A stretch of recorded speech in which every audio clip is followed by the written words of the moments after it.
Hi, I'm Colleen. Let's talk about some books that are coming out in August. Hi, I'm Colleen Delaney. If you're new here, I talk about books and writing. These are usually my most popular videos, so I expect there are a lot of new people here. In the description, I always put links to my newsletter, some books I've written, and maybe if I end up mentioning a video that I've done in the past, I'll throw that in there too. I'm going to start by apologizing. My neighbor is having their roof and siding redone, so it is very loud. You can hear a nail gun constantly, but it's been going on for 3 days. So time to film. So for this video, I like to just talk about books that are coming out the next month. And some of them might be book of the month picks. Some of them might be Aardvark picks. I used to do a very strict book of the month, but they started releasing a lot of clues. And so I kind of shied away from just book of the month. And it turned out that I was actually talking about a lot of books Aardvark was picking over the months of doing that. So now I do more of like a general what's coming out. So we're doing what's coming out in August. I'm still going to organize the video by genre as they do for probably any book box. The only book boxes I've ever gotten are book of the month and Aardvark. And yeah, let's just go ahead and get started. We're going to start with fantasy, and we're going to start with a book I'm very excited about, and that is Hera by Jennifer Saint. Jennifer Saint wrote Electra and Ariadne. Ariadne was a book of the month pick, and she also wrote Atalanta. I forgot, that's the last one that came out. So Ariadne was a book of the month pick. Electra and Atalanta were not. So I'm not expecting Hera to be a pick, but I will still buy it because I thoroughly enjoy those books. I am also in quite a book slump right now, which is very annoying. I do a no buy July. I don't think going to buy books right now would help, but I do think that once Hera comes out and I read it, I'll get out of my book slump. Right now, it has 1,180 ratings on Goodreads and a 4.08 average. Now, I'm just looking right now on Goodreads. It has that it's coming out on July 23rd now. The last time I checked, it had like whatever the first Tuesday in August was. So I don't know if it's going to come out in July or August. Either way, I'm going to get it the first week of August. Here's a quick blurb. Hera, immortal goddess and daughter of the ancient titan Cronus, helped her brother Zeus to overthrow their tyrannical father so that they could rule the world. But as they establish their reign on Mount Olympus, Hera suspects Zeus might just be as ruthless and cruel as their father was, and she begins to question her role at his side. She was born to rule, but does that mean perpetuating a cycle of violence and cruelty that has existed since the dawn of time? Will assuming her power mean that Hera loses herself, or can she find a way to forge a better world? I am looking forward to this because obviously the next line says like traditionally portrayed as a jealous wife, a wicked stepmother, and a victim-blaming instrument of the patriarchy. I've never liked Hera. I've been a Greek mythology kid my entire life. I've always loved Artemis and Athena, and as I've gotten older, I've really, related to both Demeter and Hestia. But Hera's just one that's always seemed, very wicked. So I am looking forward to this retelling, and I hope Jennifer Saint makes me fall in love with Hera. Next for fantasy, I have A Sorceress Comes to Call by T. Kingfisher, and it's the author of Nettle and Bone, which I haven't read. I got that from the library once when I got like something like 30 books. And I had to return it. So I have not read it. It currently has 855 ratings on Goodreads with a 4.36 average, and it is coming out August 6th. And here is your blurb. Cordelia knows her mother is unusual. Their house doesn't have any doors between rooms. Her mother doesn't allow Cordelia to have a single friend unless you count Falada, her mother's beautiful white horse. The only time Cordelia truly feels free is on her daily rides with him. But more than simply eccentricity sets her mother apart. Other mothers don't force their daughters to be silent and motionless for hours, sometimes days on end. Other mothers aren't sorcerers. After a suspicious death in their small town, Cordelia's mother insists they leave in the middle of the night, riding away on Falada's sturdy back, leaving behind all Cordelia has ever known. They arrive at the remote country manor of a wealthy older man, the squire, and his unwed sister, Hester. Cordelia's mother intends to lure the squire into marriage, and Cordelia knows this can only be bad news for the bumbling gentleman and his kind, intelligent sister. Hester sees the way Cordelia shrinks away from her mother and how the young girl sits eerily at dinner every night. Hester knows that to save her brother from bewitchment and to rescue the terrified Cordelia, she will have to face down a wicked witch of the worst kind. It says it's a dark retelling of the Brothers Grimm Goose Girl. I've read I think all of Brothers Grimm. I had like a 1,000-page collection in my 20s when I was like super into both fairy tales and mythology. And I'm almost positive that over the course of like 8 years, I read every single tale in there, but I cannot remember what the Goose Girl is about. So that sounded pretty interesting. It also has as one of its subgenres horror, so I assume it's going to be maybe a little bit gross. And then lastly, I have a book that's actually already out in the UK, but is getting released in the United States on August 20th, and it's Voyage of the Damned by Frances White. It currently has a lot of ratings on Goodreads because it's already out in the UK. So it has 3,309 ratings, and it's a 4.05 average. And it's 464 pages, so that's like a little long for the book boxes, but not that long. Let's talk about it. For 1,000 years, Concordia has maintained peace between its provinces. To mark this incredible feat, the emperor's ship embarks on a 12-day voyage to the sacred goddess's mountain. Aboard are the 12 heirs of the provinces of Concordia, each graced with a unique and secret magical ability known as the blessing. That sounds like a bad idea, to put them all on the same boat. All except one, Ganymede's Pissarro, class clown, slacker, and all-around disappointment. When a beloved heir is murdered, obviously, everyone is a suspect. Stuck at sea and surrounded by powerful people and without a blessing to protect him, Ganymede's odds of survival are slim. But as the bodies pile higher, Ganymede must become the hero he was not born to be. Can he unmask the killer and their secret blessing before this bloody crusade reaches the shores of Concordia, or the empire as he knows it falls? So it's like fantasy, but also mystery. And it also says it has LGBT themes, but that it is an adult book. Because first when I read it, I was like, is this going to be YA? Because it does sound a little bit YAE because they're all heirs to the throne, not the actual rulers. But yeah, that sounded pretty fun. And it looks like people are enjoying it enough for it to come to America. We're going to move on to mystery and thriller now. We're going to start with a book that comes out on July 30th. I know, technically coming out in July, but I skipped my books I'm excited for July video because I didn't have time to film it, because when my kids are home in the summer, it's much more difficult for me to film. And I wanted to talk about this book. So it's Return to Wildcliff Heights by Carol Goodman. Carol Goodman is my favorite thriller mystery author of all time. And I've read all of her books except one, I think. Maybe I'll read it this year. This one, obviously, I said is coming out on July 30th. It currently has 54 ratings on Goodreads with a 4.0 average. And let me tell you about it. Jane Eyre meets the 13th tale in this new modern Gothic mystery about a reclusive writer who is desperate to rewrite the past. Losing yourself inside of a book can be dangerous. Not everyone finds their way out. Agnes Corey, a junior editor at a small independent publisher, has been hired by enigmatic author Veronica St. Clair to just transcribe the sequel to her 1993 hit phenomenon, The Secret of Wildcliff Heights. St. Clair has been a recluse since the publication of the Jane Eyre-esque book, which coincided with a terrible fire that blinded and scarred her. Arriving at the Hudson Valley at St. Clair's crumbling estate, which was once a psychiatric hospital for wayward women, Agnes is eager to ensure St. Clair's devoted fans will get the sequel they've been anticipating for the past 30 years. As St. Clair dictates, Agnes realizes there are clues in the story that reveal the true and terrifying events 3 decades ago that inspired the original novel. The line between fact and fiction becomes increasingly blurred, and Agnes discovers terrible secrets about an unresolved murder from long ago, which have startling connections to her own life. As St. Clair's twisted tale infiltrates Agnes's psyche, Agnes begins to question her own sanity and safety. In order to save herself, Agnes must uncover what really happened to St. Clair, and in doing so, set free the stories of all the women traumatized and victimized by Wildcliff Heights. Carol Goodman, I really love her books. So that sounds kind of similar to 2 of her books. One, I mean, I'm like looking right now. Are they right there? Yeah, I can grab them. One is The Other Mother, which takes place almost all her books take place in the Hudson River Valley. But this one has a lot of psychological stuff going on, like you don't know if you're losing your mind. This also, just because I'm talking about it, she has a content warning in this, which is kind of odd for a paperback book at this time, but I think it's important to discuss it because I don't want to recommend it without saying it. You should not read this book if you have postpartum anxiety, depression, or obsessive compulsive disorder.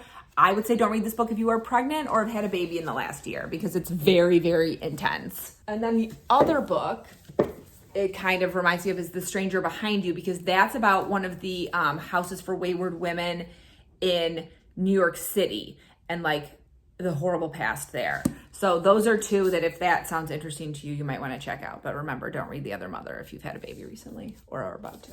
Okay, next for thrillers, I have I Need You to Read This by Jessa Maxwell. It currently has 334 ratings on Goodreads with a 3.76 average. It is 304 pages and is coming out on August 13th. Alex Mark's move to New York City is supposed to be a fresh start. She plans to lay low with her mundane copywriting job, but the news of the murder of her childhood hero, Frances Keene, throws her for a loop. Beloved staff writer and the woman behind the famous advice column, Dear Constance, Keene's death is a shock for countless fans and readers. When Alex sees an advertisement searching for her replacement, she impulsively applies, never expecting to actually get the job, but almost immediately she begins to receive strange letters at her office, and soon Alex wonders why the murderer has never been found. Worse, she can't help but question if her new boss and editor-in-chief, Howard Dimitri, was involved in Keene's death. As soon as she starts her own investigation, the dark secrets of her own past rise to the surface, and soon Alex finds herself trapped in a dangerous and potentially deadly mystery. Will she solve the murder and save her own skin, or will Alex face a similar fate? That just sounds like a good thriller. Like sometimes you just want a good thriller to just read in 48 hours. I was talking to my neighbors and they had told me, two of them had told me to read The Silent Patient because they loved it. And then we all our kids take the bus, so we see each other at the bus stop. And I came and I was like, oh my God, I read The Silent Patient yesterday. And they were like, you read The Silent Patient yesterday? And I was like, well, I started it the night before. I read like 50 pages before I went to bed. But then, yeah, I like didn't do any of my writing work that I was supposed to do and just like binged it all afternoon. They were both like, you read a book in a day? I'm like, sometimes. If it's a good thriller. So next I have Talking to Strangers by Fiona Barton. It currently only has 98 ratings on Goodreads and a 4.0 average. It's coming out on August 15th and it's 400 pages. This is a very creepy cover if you were looking for something that is black, white, and red. When Karen Simmons is murdered on Valentine's Day, Detective Elise King wonders if she was killed by a man she met online. Karen was all over the dating apps, leading some townspeople to blame her for her own death, while others band together to protest society's violence against women. Into the divide comes Kiki Nunn, whose aggressive news gathering once again antagonizes Elise. A single mother of a young daughter, Kiki is struggling to make a living in the diminished news landscape. Getting a scoop in the Simmons murder would do a lot for her career, and she's willing to go up against not just Elise, but the killer himself to do it. That sounded kind of like an interesting thriller to read. And then last for thrillers and mysteries, I have The Examiner, which sounds like kind of an interesting way it's written. It reminded me a little bit of the woman in the library, and I can't remember who the author is right now. I want to say the first name was Sunari, but maybe I'm wrong. I'll put the cover up here so you can see the author's name. But just how it's like kind of taking the genre and turning it around. So it currently has 215 ratings on Goodreads with a 3.97 average. It's 480 pages, which is a little long for Book of the Month, especially for a thriller, but you never know. And it comes out on August 29th. Told in email messages, texts, and essays, this innovative page-turner follows a group of students in an art master's program that goes dangerously awry. Gala Nathaniel, head of Royal Hastings University new multimedia art course, must find 6 students from all walks of life across the United Kingdom for her new master's program before the university cuts her funding. The students are nothing but trouble from day one. There's Jem, a talented sculptor recently graduated from her university program and eager to make her mark as an artist at any cost. Jonathan, who has little experience in art practice aside from running his family's gallery. Patrick, who runs an art supply store but can barely operate his phone, much less design software. Ludia, a single mother and graphic designer more interested in a paycheck than homework. Cameron, a marketing executive in search of a hobby or a career change. And Allison, who's already a successful artist and seems overqualified. Finally, there is the examiner, the man hired to grade the students' final works, who, in sifting through final essays, texts, and message boards, warns that someone is in danger or already dead. So that just sounds cool because I assume we're going to read the whole book and you're going to be trying to figure out who is dead and who is alive and who killed them. So that sounds like a fun, inventive way to tell a mystery. Now let's do contemporary fiction, and we're going to start with Plays Well with Others by Sophie Brickman. It comes out on August 6th. It currently has only 52 ratings with a 3.3 average, so when you have that little ratings, I don't really think it's indicative of the book yet. It has very much a Book of the Month cover, which is part of the reason I picked it. And let's read that blurb. Annie Lewin is at the end of her rope. She's a mother of 3 young children. Her crypto VC husband is never around, and the vicious competition for spots in New York City's kindergartens is heating up. A New York Times journalist turned parenting advice columnist for an internet startup, Annie can't help but judge the insanity of it all. even as she finds herself going to impossible lengths to secure the best spot for her own gifted and precocious son, Sam. As Annie comes to terms with the infinitesimal odds of success, her intensifying rivalry with hotshot divorce lawyer Belinda Brenner pushes her to the brink. Of course, this newly raw and unhinged version of Annie is great for the advice column. The more she spins out, the more clicks and comments she gets. But when she commits a ghastly social faux pas that goes viral, she's forced to confront a single question. Is she really any better than the cutthroat preschool parents she always judged? This sounded particularly interesting to me because when we had only 2 children, we lived in Chicago. And so my oldest we did have to do like the preschool thing in Chicago, which I know is not as intense as it is in New York City, but it was so stressful. Like I told my husband, I felt like it was more stressful than hopefully college decisions will be for our children. And it was fine. It was fine. Once we left Chicago and now we live in like a small town, it's like you go to the preschool, that's an option. That's it. And so, but I thought that would be kind of interesting because I do remember the absolute stress-riddled brain I was dealing with during that time. And next and last, I only have 2 picks for contemporary fiction, is And So I Roar by Abby Dare. It currently only has 35 ratings on Goodreads with a 3.89 average, and it's coming out August 6th. When Tia accidentally overhears a whispered conversation between her mother, terminally ill and lying in a hospital bed in Nigeria, and her aunt, the repercussions will send her on a desperate quest to uncover a secret her mother's been hiding for nearly 2 decades. Back home in Lagos, a few days later, Adani, a plucky 14-year-old runaway, is lying awake in Tia's guest room. Having escaped from her rural village in a desperate bid to seek a better future, she's finally found refuge with Tia, who has helped her enroll in school. It's always been Adani's dream to get an education, and she's bursting with excitement. Suddenly, there's a horrible knocking at the front gate. It's only the beginning of a harrowing ordeal that will see Tia forced to make a terrible choice between protecting Adani or finally learning the truth behind the secret her mother has hidden from her.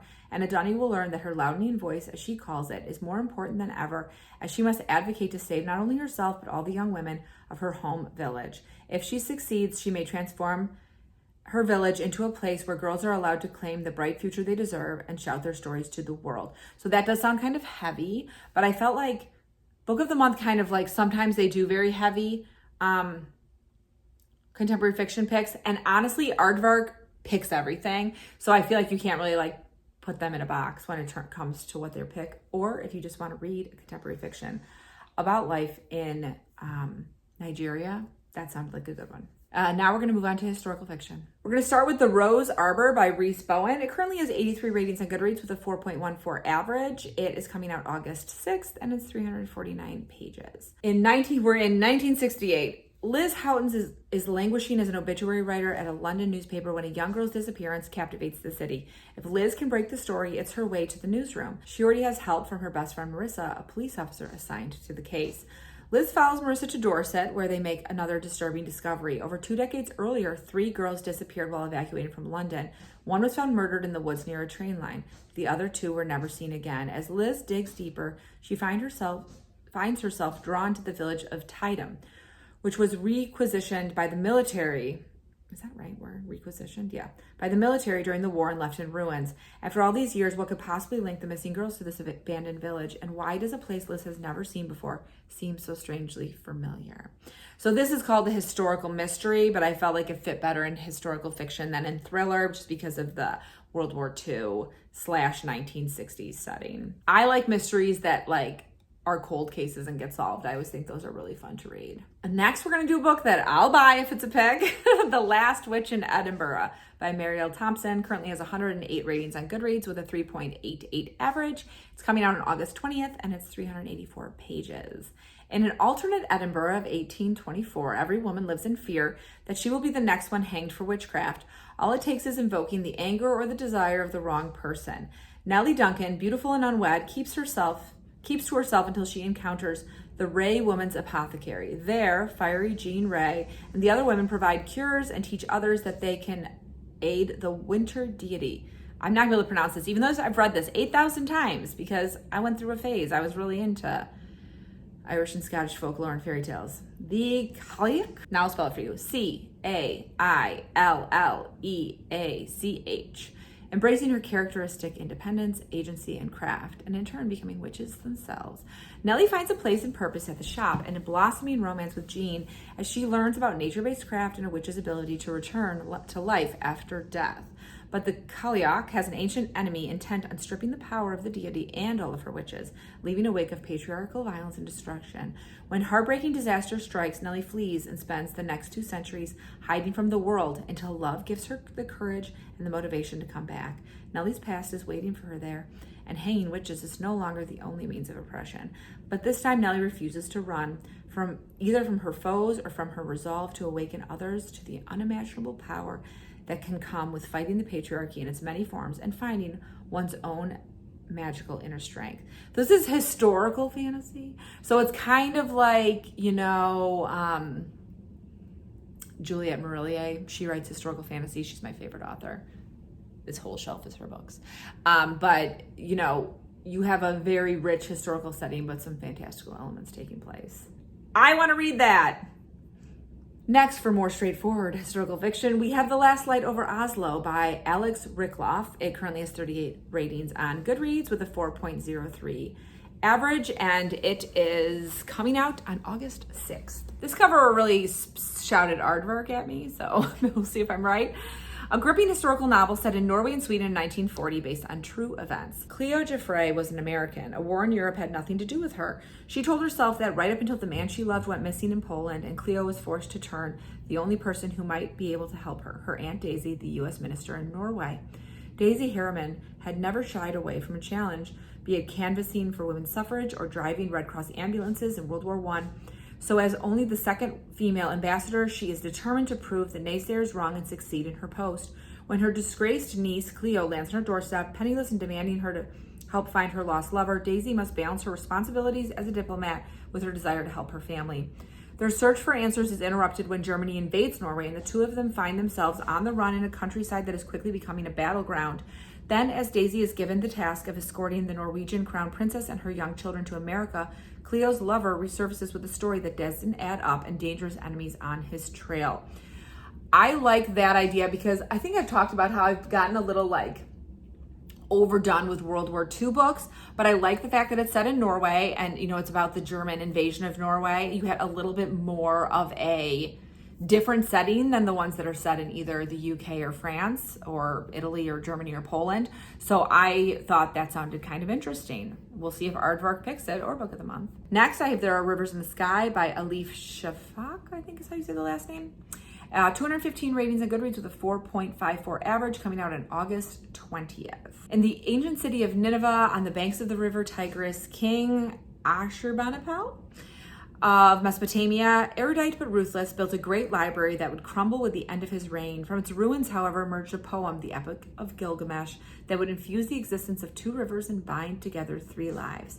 In 1840 London, Arthur is born beside the stinking, sewage-filled River Thames. With an abusive, alcoholic father and a mentally ill mother, Arthur's only chance of escaping destitution is his brilliant memory. When his gift earns him a spot as an apprentice at a leading publisher, Arthur's world opens up far beyond the slums, and one book in particular catches his interest, Nineveh and its Remains.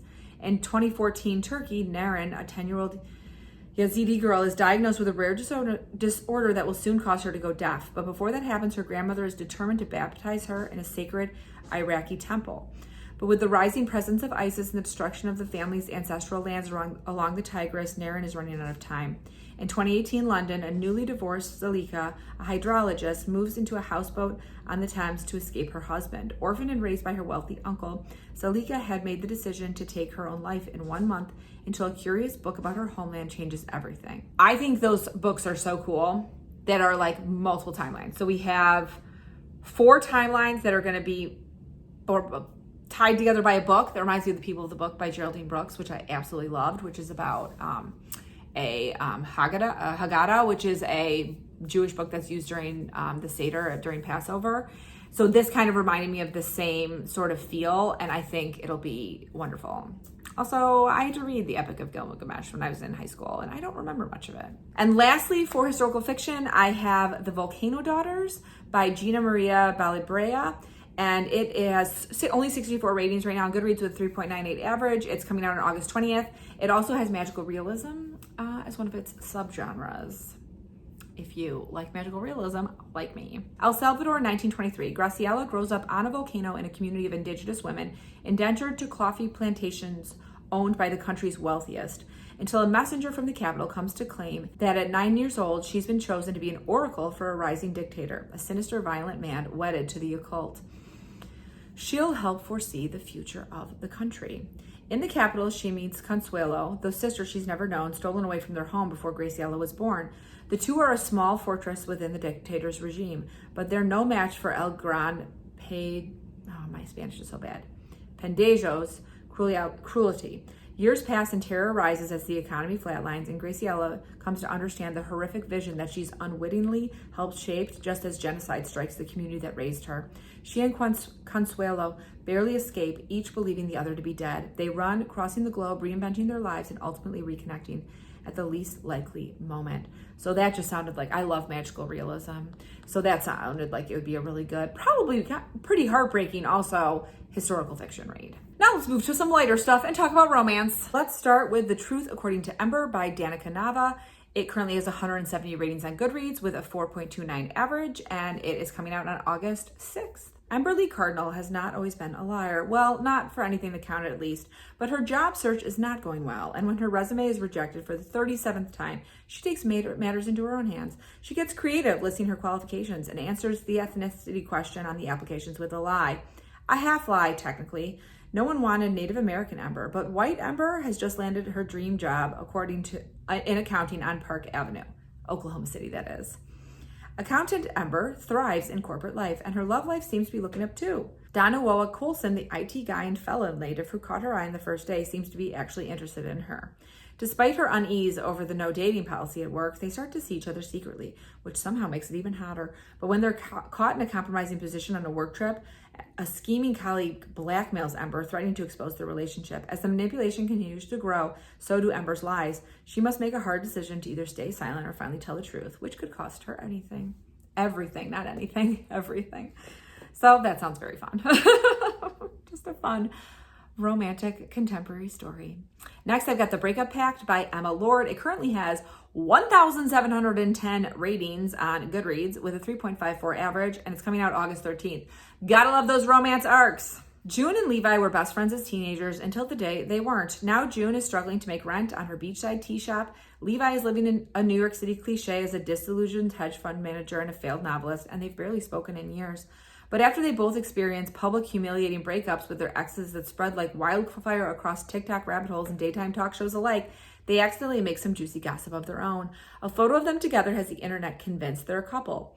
With so many people rooting for them, they decide to put aside their rocky past and make a pact to fuel the fire. Pretending to date will help June's shop get back on its feet and make Levi's ex realize what a mistake she made.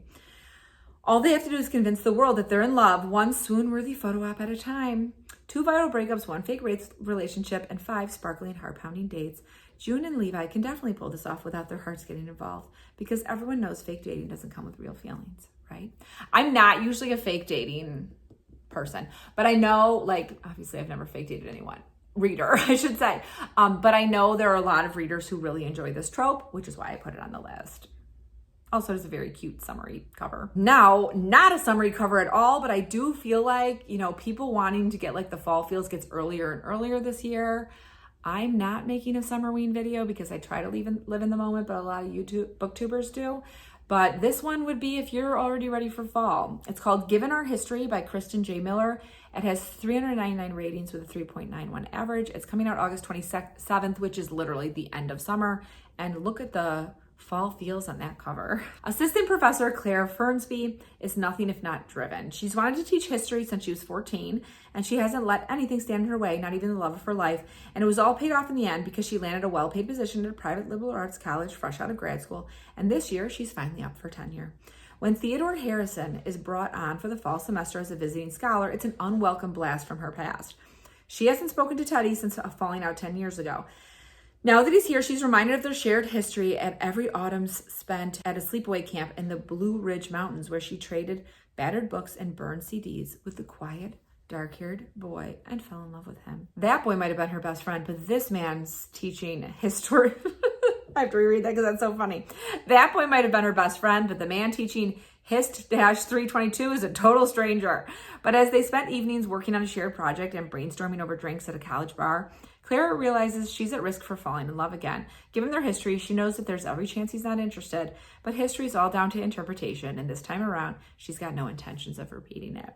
I like that. I have a master's, so I love anything set in colleges because I just think they're fun. And one of my best friends is a classics professor, and she's married to a math professor.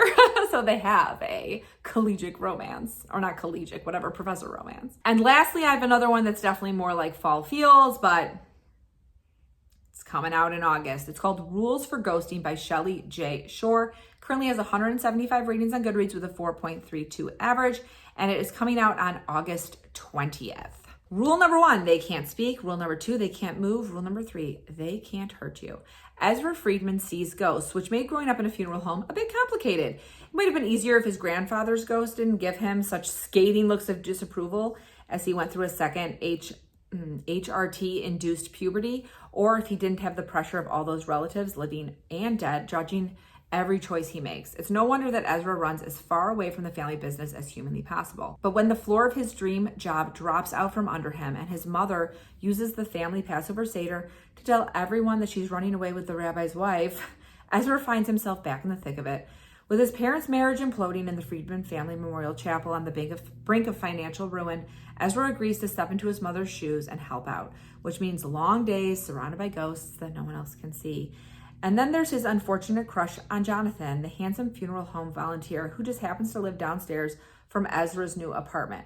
And the appearance of the ghost of Jonathan's gone too soon husband, Ben, who is breaking every spectral rule Ezra knows.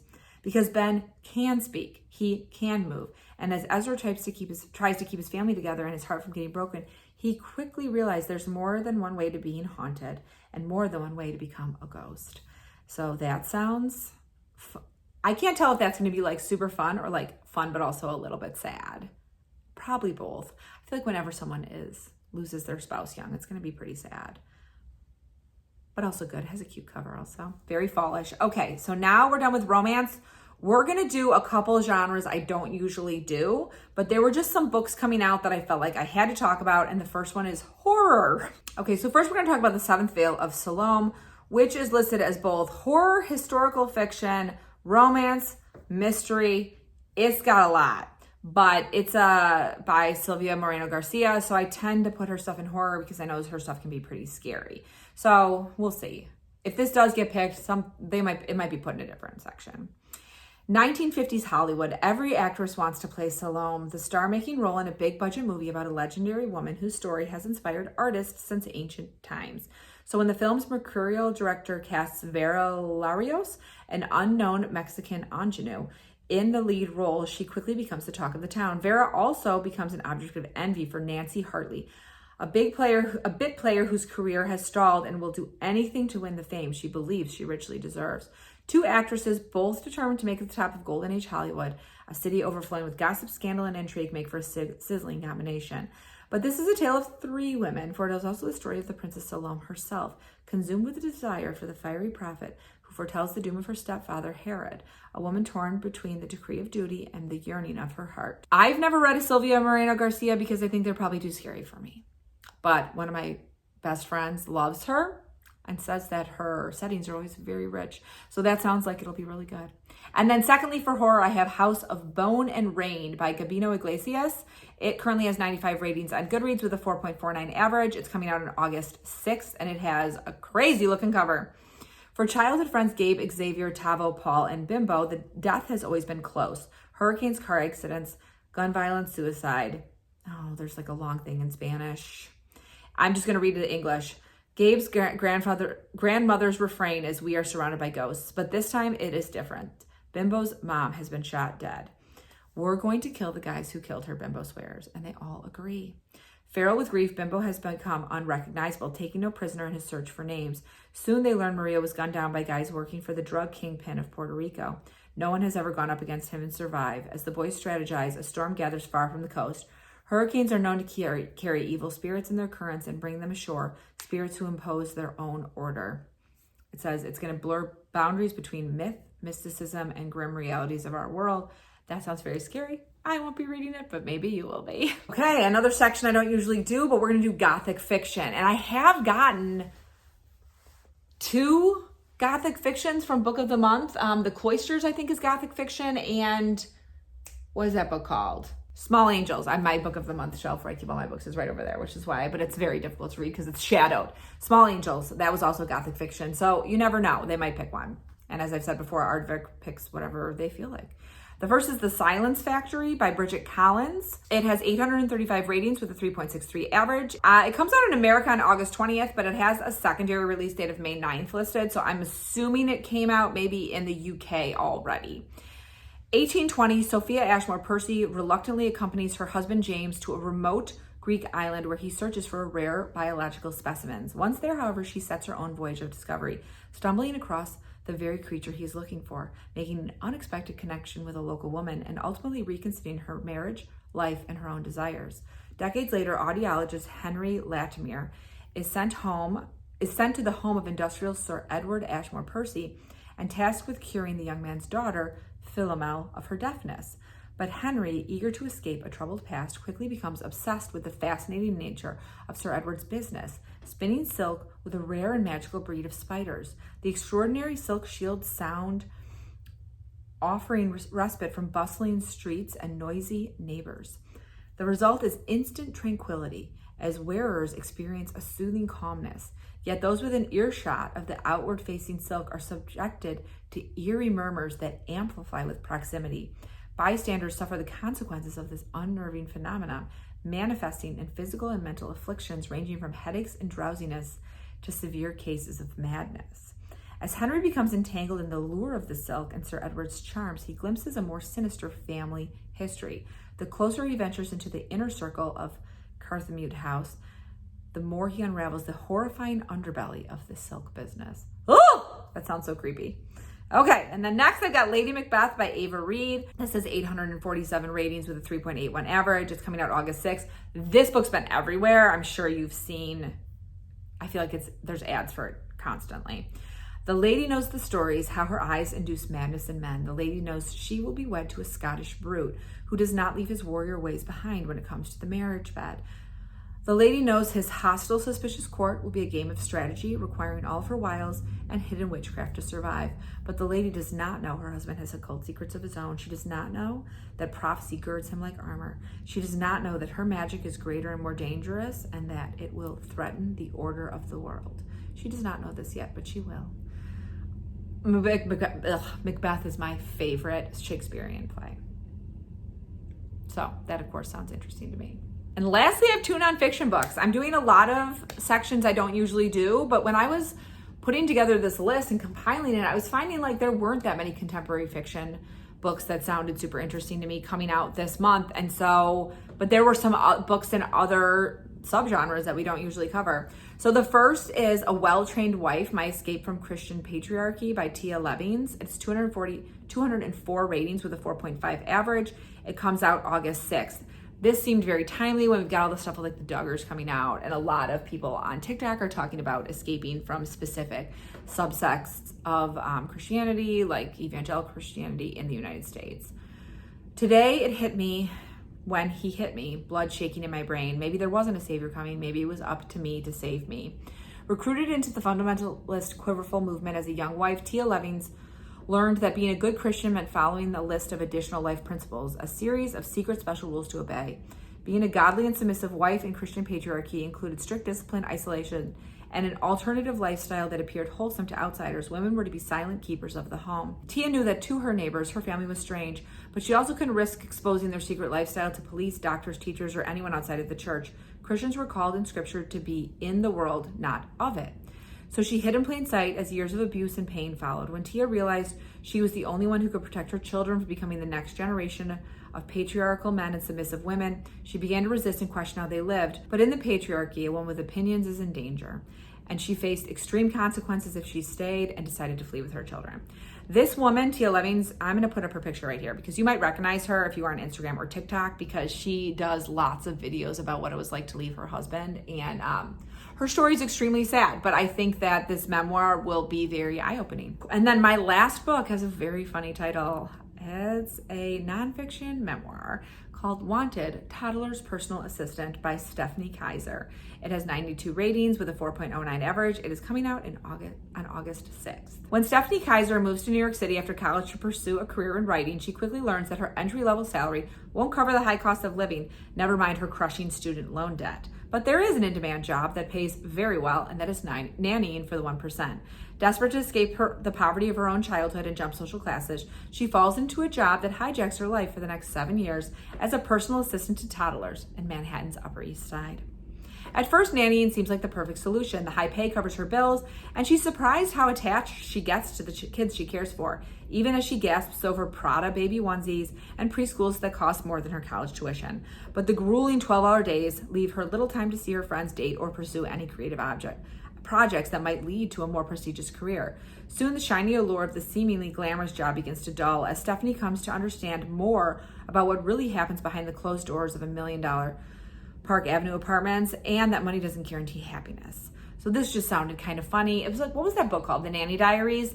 That came out in the early 2000s when I worked at an indie bookstore, and everyone read it and loved it. And, you know, we all love reading about rich people behaving badly. I just finished an Ellen Hildebrand. And that's all I have for you, which was actually a lot. This ended up being a very, very long video. I think that was like 25 books maybe. So I hope there was something in there that you were excited about. So if you're still here, thanks for watching for so long. And if you want to leave me a comment, let me know either which book sounded the most interesting to you, or if there's something I left off the list that you think I should pop on there. That's something coming out in August that you're excited about. If you've made it this far and you don't want to write words, let's do a sunshine emoji, because before we know it, September will be here and I'll be asking for fall leaves. As always, I hope you're in the middle of a good book, about to start reading a good book, or about to start writing a great book. I'll see you soon.